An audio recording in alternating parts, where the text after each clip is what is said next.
Good day, sir. I am Cyril Editores and I am from IT2. I am with Ryan Renzo Padua, Roel Glenn Awat, Lawrence Jan Lozano, Ravenel Macalalad, and Ron Isaac Villanueva.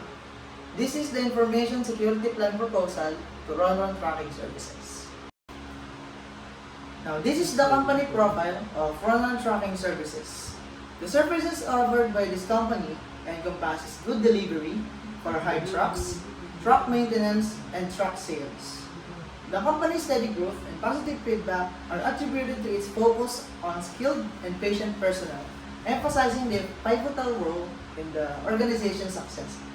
The company is established in 2018 in Cotabato, Calaca, Batangas, and is led by Mr. Ravenel V. Villanueva, overseeing a dedicated team of 21 employees. Now, these are the functional areas of Ron Tracking Services: Operations Department, Logistics and Supply Chain Management, Fleet Management Department, Human Resource Department, Finance and Accounting Department, Information Technology Department, Marketing and Sales Department, Administration Department, and Security Department, and Risk Management Department. Our organization thrives on the synergy of its departments. Operations manages tracking efficiency, logistics streamlines commodity flow, fleet management ensures vehicle integrity, HR oversees compliance, finance handles the financial backbone, IT ensures system security, marketing and sales drive revenue, administration offers crucial support, security safeguards assets, and risk management mitigates risks. Together, these departments form a cohesive network, each playing a vital role in our success. This part briefly covers the vital data and information management system done tracking company. It focuses on key functional areas, forms and reports, crucial for seamless operations across various departments. These are the forms and reports that we manage together considering the limited access of information we could acquire. Marketing and Sales Department. In this department, essential forms like customer registration forms capture new client details. Monthly revenue reports by customer offer a quick income summary adding to financial analysis. Logistics and Supply Chain Management.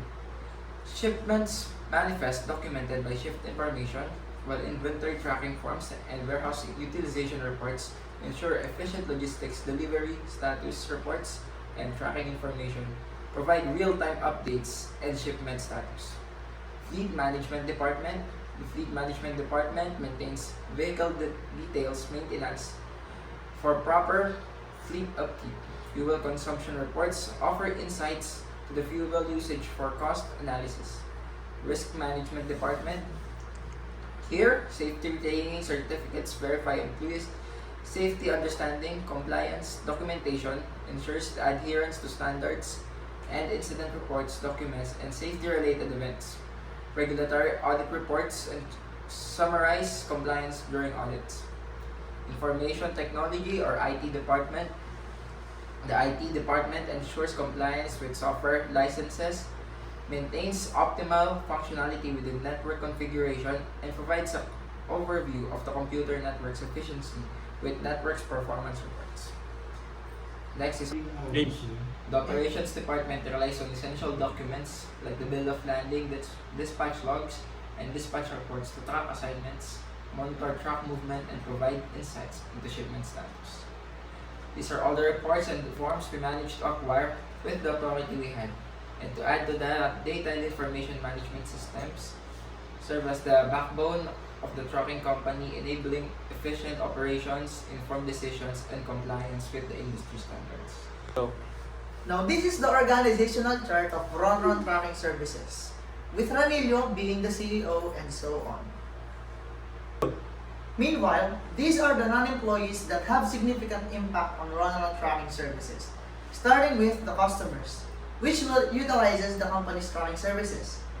The suppliers, which ensures the seamless daily operations of the company, and the logistics partners, which works hand in hand with the company.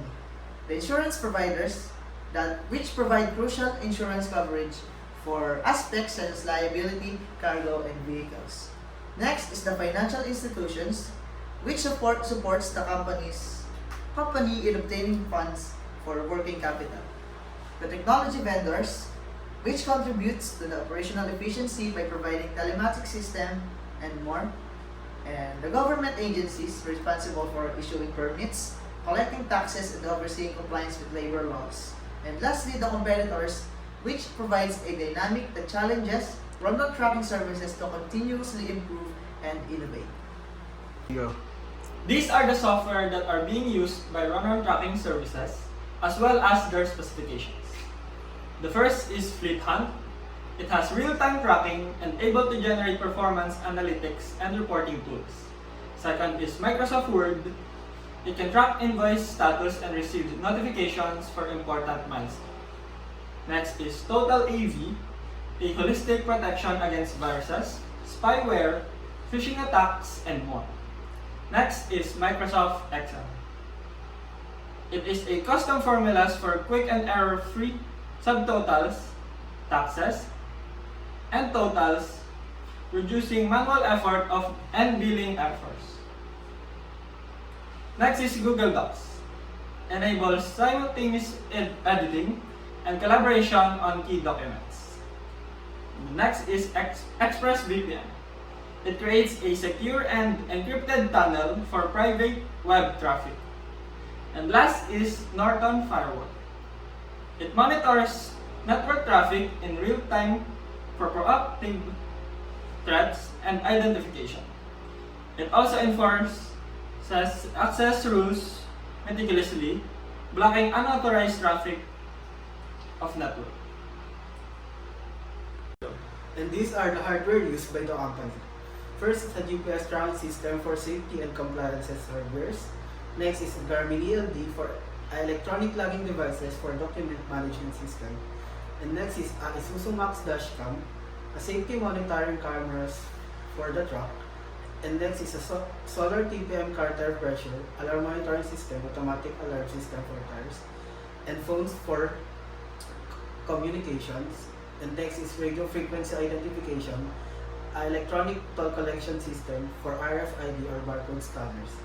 And lastly, a Foxwell NT3630 Plus professional OBD2 scanner for car scanning and car diagnosis.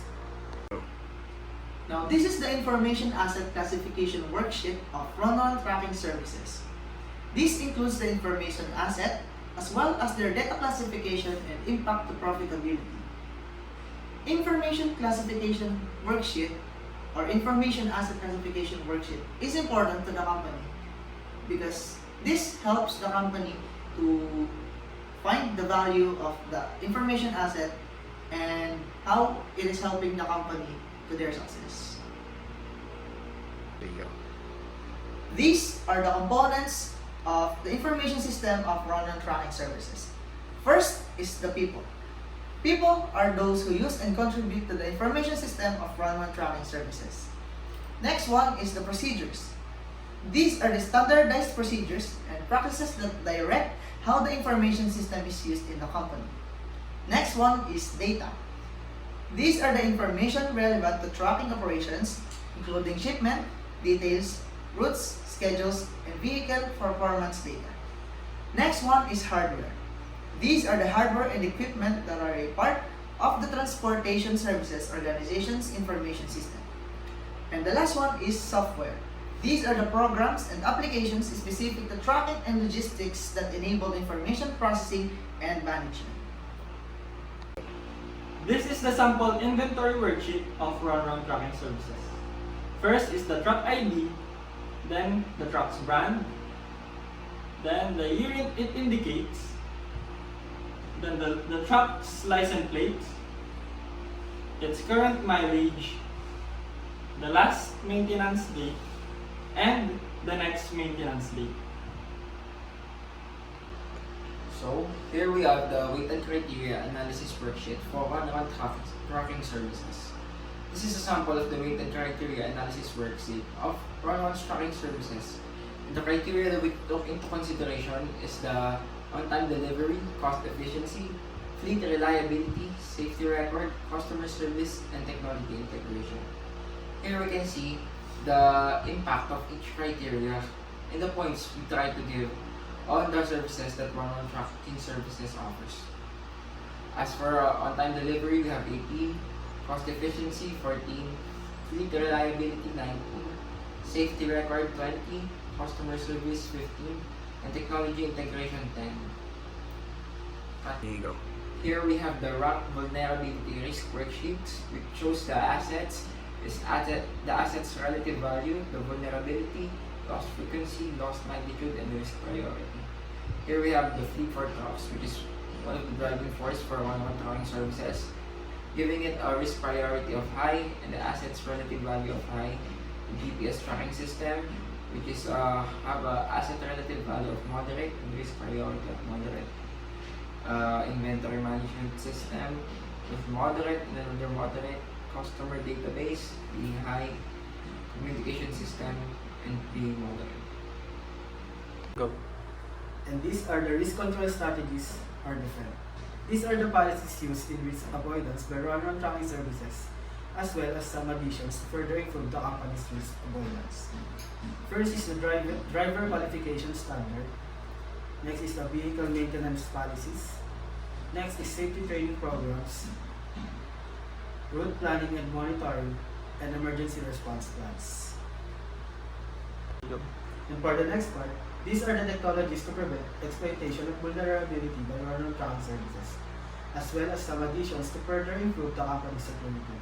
First is the vehicle-to-vehicle communication.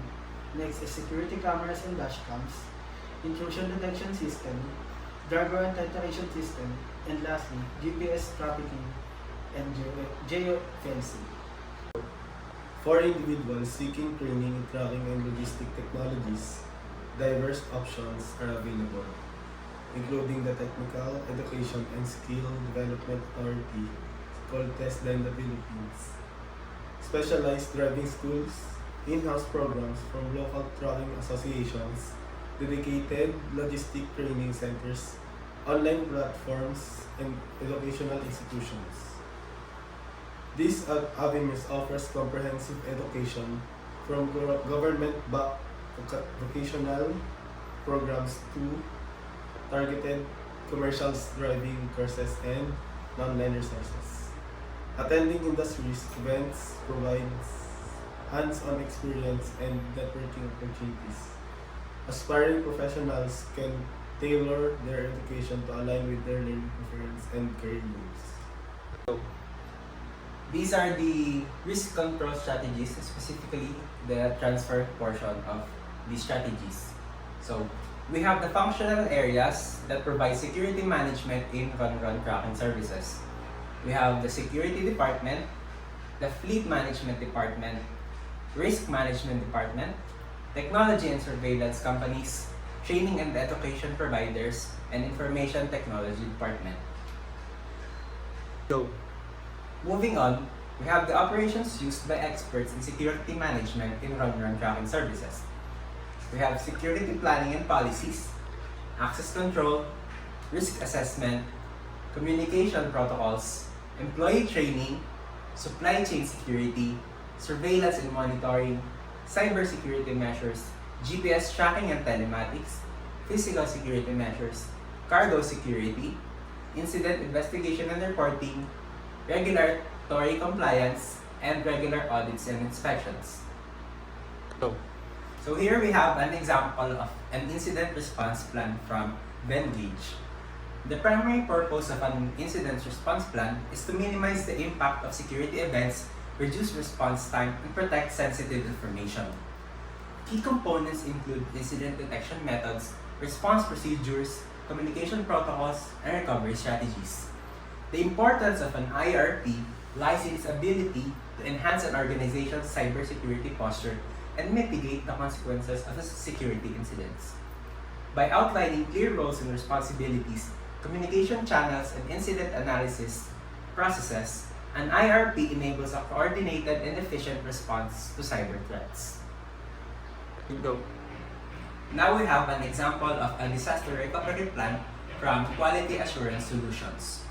The primary purpose of a DRP is to minimize data loss, restore critical systems promptly,